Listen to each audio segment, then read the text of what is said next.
WWF Navakranthi వారి ఆధ్వర్యంలో నిర్వహిస్తున్న బీసీఐ ప్రాజెక్టు కోఆర్డినేటర్ బొట్ల సతీష్ కుమార్ జన్మదినం సందర్భంగా BCI project field staff Ravula Rakesh Illandukunta మండలంలో ఉన్న వృద్ధాశ్రమంలోని వృద్ధులకు పండ్లు పంపిణీ చేశారు.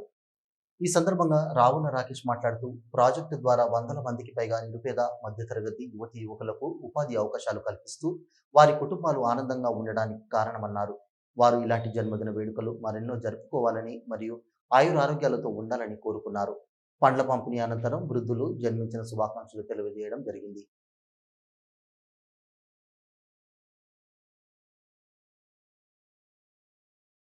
ఈరోజు WWF BCI project coordinator Satish Kumar గారి జన్మదిన సందర్భంగా మండలంలో వృద్ధాశ్రమాలకు పండ్ల పంపిణీ చేయడం జరిగింది.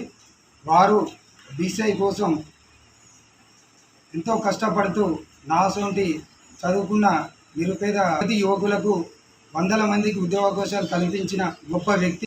ఆయన ఎల్లవేళలా సంతోషంగా ఉండాలని మరెన్నో దిన వేడుకలు జరుపుకోవాలని మనస్ఫూర్తిగా కోరుకుంటున్నాను.